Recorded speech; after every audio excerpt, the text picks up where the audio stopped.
Hi, I am Joan Robinson. I am a poet and writer who lives in Boulder City, Nevada with my husband Gregory Robinson. We are both participating in this program for the Vegas Valley Book Festival, and I would like to share some of my poems with you. I've been writing, actually I've lived in Las Vegas and areas since 1997, which is about 15 years longer than I thought I was going to live here. But I've fallen in love with this place. It's such a really different landscape from where I grew up, which was the Midwest. And I just find it fascinating. All these different, like, the plants are different, the animals are different, the people are a little bit different, sometimes a little bit different. Anyway, there's just lots to explore. My husband and I, we like to go hiking a lot and sometimes kayaking, so my poems investigate some of our hidden corners that we explore and what I feel and think and observe and how I notice other people interact with the desert. So I hope you enjoy these poems as we have this little picnic out here in ABC Park here in Boulder City. Yay, Flappy Birds. Okay, transplant. Honey mesquite seedling split, fat seed sending limber stem toward the light, unfurling infant leaves, white rootlet corkscrewing through the potting soil, only to be thwarted by the aluminum pan. If it survives, it will live in the desert. Split caliche with tenacious roots, fan the wind with delicate weeping leaves, drop finger-thick bean pods with more seeds waiting. Today, the gardener coaxes it free from the pan to plant it in a long plastic cylinder filled with cactus mix and sand. At this moment, its whole living being held between finger and thumb. St. Thomas, Nevada. The town is dry now. Its crumbled blonde walls hidden between the gray and black stalks of dead marsh reeds. We hold up the hand-drawn map we purchased at the Lost City gift shop. Is that the ice cream parlor? Hey, I think that's a school over there. You search your phone for the photos others took. The same foundation on its small screen, and a group of bright-jacketed tourists standing in a row. For a moment, their image hovers in the present desert, our desert, as we check the caption. Yes, this is the Gentry Hotel. In 1938, the Colorado River bellied and stretched, became Lake Mead, flooded. This valley and all its features erased. Hugh Lord sculled away from his home for the last time. 10 years later, 2 young women fished in a St. Thomas basement, their legs gleaming and their rods taut. In the 60s, water receded. The town families returned, spread blankets between the walls of what was once their homes, and had a picnic.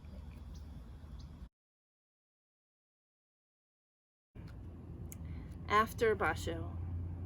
Mount Charleston. Wandering car ride through the end of US 157 and Lee Canyon exit. Cool retreat for overheated desert dwellers. Meandering path through public campground, behind Society for Creative Anachronism nights, fighting with wooden swords. Steep climb, wheezing breath, used inhaler. At last, alone. This mountain ridge of ancient bristlecone and Douglas fir, light, dry earth, springy with fallen needles, sun-freckled ground, woodpecker knocked in the distance. monarch flitted nearby, rested under tree near the weather station. Exhilarating scene, profound joy. Two city slickers entwined under pine branches. Mountain breathes us.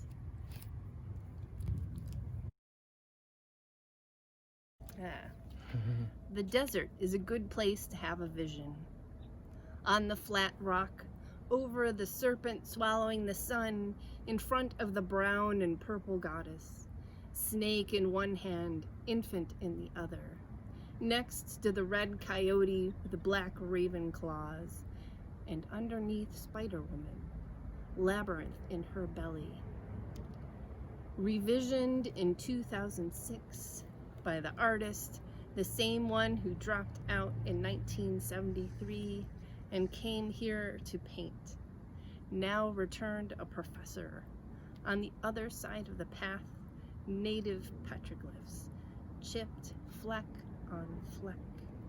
Traces of rain cloud, bighorn, river. Vegas Drive. Life got in under the door.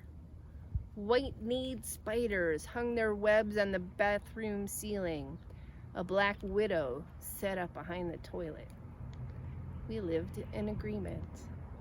Do not fall into my teacup or on my pillow or pinch my big pink bottom, and I will not brush you away with the yellow yarn mop. I felt something flick my ear in the middle of the night. A beetle the size of an old $50. A mama looking for a place to nest. The neighbor's calico slinked through my door while I did my yoga poses. She sat next to me, flung her foot over her shoulder, and delicately licked her anus. One day, I opened my door to find a half a green lizard, agonizing on the threshold, the other half on the walk. Moth 1. A lights on the office window, white body feathery, pristine, against the square of blue. Somewhere behind, a Southwest jet lowers its orange and blue hull to the runway. Moth busy with moth ablutions, licks tiny forelegs, wipes first one antenna, then the other. Next hastily scrubs downy abdomen, tips backwards gently, assuredly, to reach nether regions, stops, puts all legs on glass, pauses a moment, then wings away. Moth 2. Stately perched, wings folded, motionless, mottled brown markings, perfect disguise for tree trunk, but pathetically obvious on beige stucco.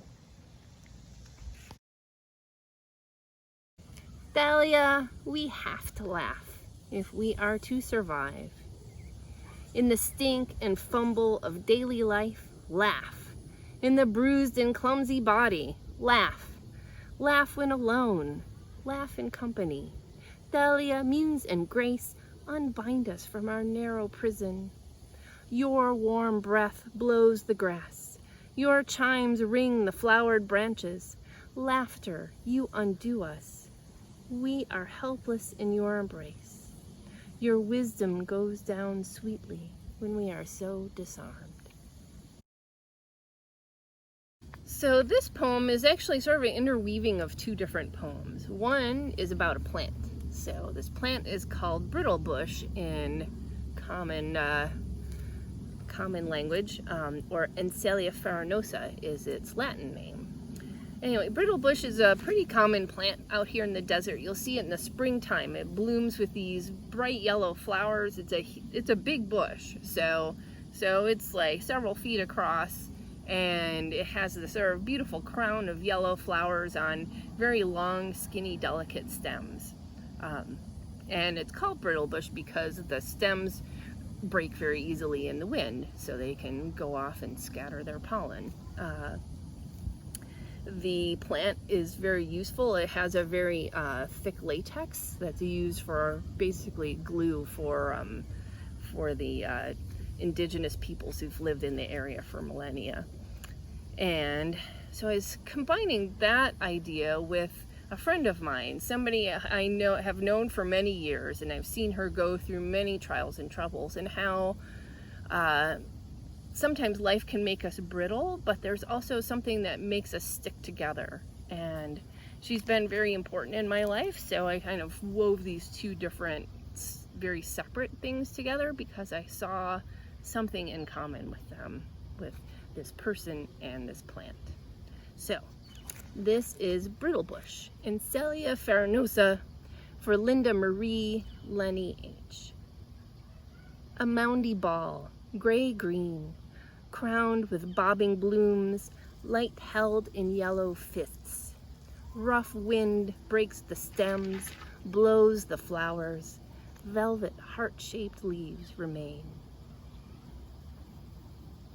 Mender of vessels, broken, made whole. Splayed on the gravel behind the Circle K, dope sick, rotted mouth agog, still alive.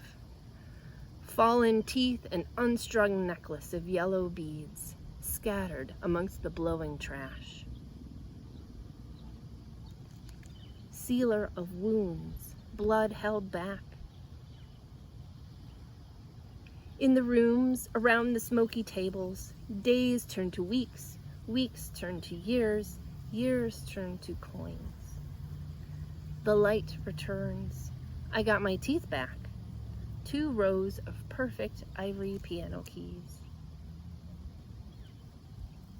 A fixer of arrow points, pierced living hearts. Mourning the daughter, found, then dead, stabbed. Rage and madness, tears and grief. Bra over her shirt in the grocery store. Shouting, muttering, fierce pale eyes. Messenger of prayers, monk's incensio. A broken ticker mended, pacemaker, bridging the gap for the lost, to cross the dark chasm, find light. Still the lost daughter. Sis, wait for me. We will eat tacos on the beach, watch the sun go red, go down. Highway passage. Raven dips over the cars, black wings spread, toothed feathers comb the blue morning light. Sunlight glitters on the armature of the gravel mine, then scrapes the cliffs red and raw. The dry lake bed, filled with last night's rain, mirrors mountains and sky, an inverse world. A gateway shines from the valley below. Tule Springs, Floyd Lamb State Park. In North Las Vegas, water comes from deep in the earth. Ancient spring, beyond ancient, before any human could tell a story about it. It rises, fills pools lined with tall grasses, filled with Park Service fish. Some fishers sit in nylon-webbed chairs with coolers at their feet. Other fishers dive or wade. Their water jewels their feathers. Where there is water, there is life, or potential of life, even on Mars or Jupiter's Io, even in the Mojave Desert. Pa means water. Tonopah, Pahrump, Paranagat. Paiute means Ute who knows how to find water. Peacocks peck the ground, tails folded outside the whitewashed 40s divorce ranch. Photos of trim, smiling young women, horseback riding in pristine cowgirl outfits, curled hair cascading from underneath white hats. Around the corner, a father places his tiny pink daughter in the crotch of the graying tree. He will not let her down and holds her, singing.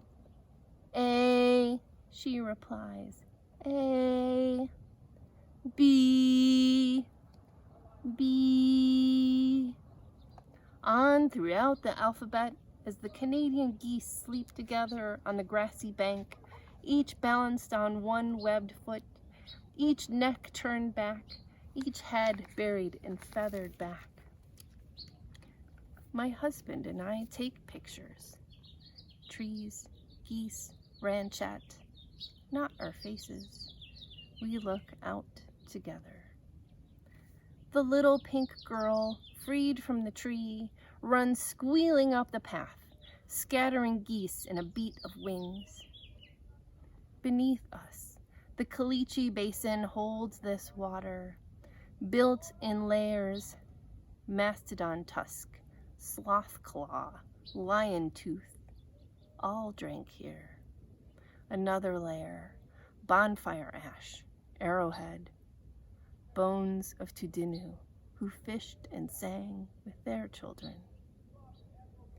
Some of us will leave our plastic buckets, fishing hooks to be buried, while the spring eternally shimmers, reflecting eternal sky.